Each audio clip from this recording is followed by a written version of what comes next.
എല്ലാവർക്കും പുതിയൊരു വീഡിയോയിലേക്ക് സ്വാഗതം. ലക്ഷ്മി നക്ഷത്രം അറിയാത്ത ആരെങ്കിലും ഉണ്ടോ? സ്റ്റാർ മാജിക് എന്ന് പറയുന്ന ഒറ്റ പരിപാടിയിലൂടെ മില്യൺസ് ഓഫ് ഫോളോവേഴ്സ് അല്ലെങ്കിൽ ആരാധകരെ നേടിയ ഒരു കലാകാരി തന്നെയാണ് ലക്ഷ്മി നക്ഷത്രം അല്ലേ. അപ്പോൾ ലക്ഷ്മി നക്ഷത്രയ്ക്ക് ഒരു യൂട്യൂബ് ചാനലുണ്ട്. അതിലൂടെ ലക്ഷ്മി നക്ഷത്രം എന്ത് വീഡിയോസ് പോസ്റ്റ് ചെയ്താലും അതിനെ കളിയാക്കാനും അതിനെ എയറിലാക്കാനും ഒരു കൂട്ടം ആളുകൾ ഇവരുടെ പുറകെ നടക്കുക കേട്ടോ. സത്യം പറഞ്ഞാൽ നമ്മുടെ സോഷ്യൽ മീഡിയയുടെ ഒരു നിജസ്ഥിതി എന്ന് പറഞ്ഞാൽ ആരുടെയെങ്കിലും ഭാഗത്ത് നിന്ന് എന്തെങ്കിലും ഒരു മിസ്റ്റേക്ക് കണ്ടു കഴിഞ്ഞാൽ അവരെ ട്രോളും. പിന്നീട് ഒരു കൂട്ടം ആളുകൾ ഇവരുടെ പുറകെ ആയിരിക്കും. ഇവർ പിന്നീട് ചെയ്യുന്ന എല്ലാ കാര്യങ്ങളെയും ട്രോളാനും ഇവരെ എയറിലാക്കാനും. അപ്പൊ അങ്ങനെയുള്ള ഒരു ഏറെയാണ് ലക്ഷ്മി നക്ഷത്രം. പക്ഷെ ഇവർ ചെയ്യുന്ന പല കാര്യങ്ങളും ഇങ്ങനെ എയറിലാകാനോ ട്രോളാനോ ഉള്ളതല്ല കേട്ടോ. അവരവരുടെ ചാനലിൽ കൂടി എന്ത് കാര്യങ്ങൾ അപ്ലോഡ് ചെയ്താലും വീഡിയോ അപ്ലോഡ് ചെയ്താലും തെറ്റുകളാണെന്നും മറ്റുള്ളവരെ വിറ്റു തിന്നുകയാണെന്നും കോണ്ടന്റിന് വേണ്ടിയാണെന്നും ഒക്കെ പറയുന്ന ആളുകളോട് എനിക്ക് ചോദിക്കാനുള്ള ഒരു കാര്യം എന്ന് പറഞ്ഞാൽ എത്ര പേര് കേൾക്കുമെന്ന് അറിയത്തില്ല, എങ്കിലും ചോദിക്കുകയാണ്. നിങ്ങൾക്ക് പറ്റുമോ ലക്ഷ്മി നക്ഷത്രം ചെയ്യുന്ന കാര്യങ്ങളൊക്കെ ചെയ്യാൻ? ഇപ്പൊ റീസെന്റ് അവർ ചെയ്തത്, കൊല്ലം സുധി എന്ന് പറയുന്ന കലാകാരൻ മരിച്ചു, നമുക്കൊക്കെ അറിയാം അല്ലേ. അപ്പൊ അദ്ദേഹത്തിന് വൈഫിനെയും കുഞ്ഞുങ്ങളെയും കാണാൻ ഇടയ്ക്കൊക്കെ ലക്ഷ്മി നക്ഷത്ര അവരുടെ അടുത്തേക്ക് പോകാറുണ്ട്. മാത്രമല്ല കൊല്ലം സുധിയുടെ ഭാര്യയായ രേണു പല ഇന്റർവ്യൂസിലും പറഞ്ഞിട്ടുണ്ട്, ചിന്നു എന്ന് പറയുന്ന ആൾ എനിക്ക് സഹോദരിയെ പോലെയാണ്, എല്ലാ മാസവും കൃത്യമായ ഒരു തുക രേണുവിന്റെ അക്കൗണ്ടിലേക്ക് ഇട്ടു കൊടുക്കാറുണ്ട് എന്ന്. എത്ര പേരങ്ങനെ ചെയ്യും? ഈ ലക്ഷ്മി നക്ഷത്ര എന്ന് പറയുന്ന പെൺകുട്ടി എന്ത് ചെയ്താലും കുറ്റമാക്കി കണ്ടുപിടിച്ച് ട്രോളിലാക്കാനും എയറിലാക്കാനും നിൽക്കുന്ന ആളുകൾക്ക് പറ്റുമോ? എല്ലാ മാസവും അകാലത്തിൽ ഭർത്താവ് ഇല്ലാതായി പോയ ചെറുപ്പക്കാരിയായ ഒരു വിധവ, ആ പെൺകുട്ടിക്ക് എല്ലാ മാസവും കൃത്യമായൊരു തുക അവരുടെ അക്കൗണ്ടിലേക്ക് ഇട്ടു കൊടുക്കാൻ സാധിക്കുമോ? മരിച്ചുപോയ കൊല്ലം സുധിയുടെ മണം ഒരു പെർഫ്യൂം ആക്കി അത് വെച്ചാണ് ഇപ്പൊ ആളുകൾ ലക്ഷ്മി നക്ഷത്രയെ കളിയാക്കുന്നത്. ഈ കളിയാക്കുന്നവർക്ക് അത് ചെയ്യാൻ പറ്റുമോ?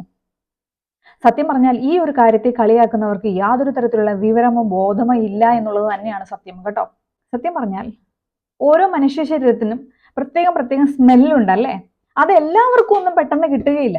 ഇപ്പോൾ ഞാൻ പുറത്തു പോയി ആരോടെങ്കിലും സംസാരിച്ചു കഴിഞ്ഞാൽ അവരുടെ ബോഡിയുടെ സ്മെല്ല് എനിക്ക് വേർതിരിച്ചെടുക്കാൻ പറ്റത്തില്ല, അറിയാൻ പറ്റത്തില്ല, എനിക്ക് സെൻസ് ചെയ്യാൻ പറ്റില്ല. അല്ലെങ്കിൽ അവർ എന്തെങ്കിലും പെർഫ്യൂം യൂസ് ചെയ്തിട്ടുണ്ടാവണം. അതല്ലാതെ പുറത്തുള്ളൊരു വ്യക്തിയുടെ തനതായ സ്മെല്ല് എനിക്ക് തിരിച്ചറിയാൻ പറ്റില്ല. എനിക്ക് തിരിച്ചറിയാൻ പറ്റുന്നത് എൻ്റെ അപ്പയുടെ, എൻ്റെ മമ്മിയുടെ, എൻ്റെ ഹസ്ബൻഡിന്റെ, എൻ്റെ മോളുടെ, അതായത് ഈ മണത്തിന് പിന്നിൽ വളരെ വൈകാരികമായ ഒരു ബന്ധമുണ്ട്. ഒരു ആത്മബന്ധമുള്ളവർക്കേ അത് തിരിച്ചറിയാൻ പറ്റത്തുള്ളൂ. എനിക്കെൻ്റെ മമ്മിയുടെ സാരിയുടെ മണം അതൊരു പ്രത്യേകമാണ്. അതിപ്പോൾ പറയുമ്പോൾ തന്നെ എനിക്കത് ഫീൽ ചെയ്യാൻ പറ്റും. മണക്കാൻ പറ്റുന്നുണ്ടെന്നല്ല, ഏകദേശം നമ്മുടെ ബ്രെയിനിലേക്ക് അത് ഫീൽ ചെയ്യാൻ പറ്റുന്നുണ്ട്. കൊല്ലം സുധിയുടെ മണം പെർഫ്യൂമിലാക്കി കൊണ്ടുപോയി കൊടുത്തു. ഒരു കോണ്ടന്റിന് വേണ്ടിയിട്ടാണ്, അല്ലെങ്കിൽ ആൾക്കാരെ കാണിക്കാൻ വേണ്ടിയാണ്. അതിനപ്പുറത്തേക്ക് ആ ഭാര്യയുടെ ആഗ്രഹം സാധിച്ചു കൊടുത്തു എന്ന് ചിന്തിക്കാനുള്ള ബോധമൊന്നും ആർക്കും ഇല്ലാതായി പോയല്ലോ. അവർക്ക് അവരുടെ ഭർത്താവിന്റെ മണം വേണം എന്നുള്ള ആഗ്രഹം അവരുടെ സ്നേഹത്തിൽ നിന്നുണ്ടായതാണ്. നമുക്കൊക്കെ അറിയാം, പ്രത്യേക രീതിയിലുള്ള ഒരു സ്നേഹബന്ധമാണ് അവർ തമ്മിൽ അല്ലേ. അദ്ദേഹം ആ വൈഫിനെ ഒരു മകളെ പോലെയാണ് സ്നേഹിച്ചിരുന്നത്. അവരുടെ ആ സ്നേഹത്തിന്റെ, അല്ലെങ്കിൽ അദ്ദേഹം അവർക്ക് കൊടുത്ത സ്നേഹത്തിന്റെ ആഴം കൊണ്ടാണ് അദ്ദേഹത്തിന്റെ മണമെങ്കിലും ഇനി വേണമെന്ന് അവർ ആഗ്രഹിക്കുന്നത്. അദ്ദേഹത്തിന് ശരീരം തിരിച്ചു കിട്ടുമോ? മണമെങ്കിലും വേണമെന്നുള്ള ആഗ്രഹം അറിഞ്ഞപ്പോൾ അത് സാധിച്ചു കൊടുത്ത ഒരു പെൺകുട്ടിയെ എയറിലാക്കുക, ട്രോൾ ചെയ്യുക, എങ്കിൽ പിന്നെ നിങ്ങൾ അതൊക്കെ ചെയ്യാഞ്ഞത് എന്താ?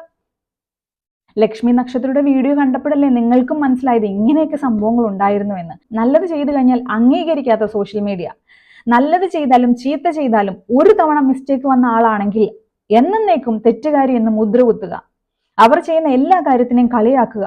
ഇനിയും ഈ ലക്ഷ്മി നക്ഷത്രയുടെ പുറകെ തന്നെ കഴുകൻ കണ്ണുകളുമായിട്ട് ആളുകളുണ്ട് കേട്ടോ. എന്ത് ചെയ്താലും തെറ്റുകൾ വന്നിട്ടുണ്ടാവും, ഏതെങ്കിലും കോണ്ടന്റ് ഇട്ടപ്പോൾ മിസ്ലീഡ് ചെയ്യിപ്പിക്കുന്ന രീതിയിൽ വന്നിട്ടുണ്ടാവും. അതിന്റെ പേരിൽ എന്നും ആക്രമിക്കുന്നത് ശരിയാണോ? എന്ത് ചെയ്താലും കളിയാക്കുന്നത് ശരിയാണോ? അപ്പൊ നിങ്ങളുടെ ഒന്നും ഭാഗത്തുനിന്ന് ഒരു തെറ്റുകളും വരാത്ത ആളുകളാണല്ലേ. ആ പെൺകുട്ടി എന്ത് ചെയ്താലും പറയുന്ന കോണ്ടന്റിന് വേണ്ടിയാണ് എന്ന്. നിങ്ങളൊക്കെ കോണ്ടന്റ് ക്രിയേറ്റേഴ്സ് അല്ലേ. ഓരോ ഈച്ച് ആൻഡ് എവറി മൊമെന്റ്സ് നിങ്ങൾ എങ്ങനെ കോണ്ടന്റ് ക്രിയേറ്റ് ചെയ്യാമെന്നല്ലേ ആലോചിക്കുന്നത്. അപ്പൊ നിങ്ങൾക്ക് എന്ത് കണ്ടാലും ട്രോൾ ആക്കാം, നിങ്ങൾക്ക് എന്ത് കണ്ടാലും എയറിലാക്കാം, അത് നിങ്ങളുടെ കോണ്ടന്റ്. ബാക്കിയുള്ളവർക്ക് ജെനുവിൻ ആയിട്ടുള്ള കാര്യങ്ങൾ പോലും ചെയ്യാൻ പറ്റില്ല, അത് കോണ്ടന്റിന് വേണ്ടി. നിങ്ങൾ ചെയ്യുന്നത് പ്രൊഫഷണൽ ആയിട്ടുള്ള രീതിയിൽ. സഹായം ചെയ്യുന്നവരെ ദ്രോഹിക്കാൻ നിൽക്കാതിരിക്കുക. അപ്പോൾ വീഡിയോ എല്ലാവർക്കും ഇഷ്ടമായിട്ടുണ്ടെങ്കിൽ ഒന്ന് ലൈക്ക് ചെയ്യുക, ഷെയർ ചെയ്യുക, കമന്റ് ചെയ്യുക, സബ്സ്ക്രൈബ് ചെയ്യുക കേട്ടോ. Thank you so much.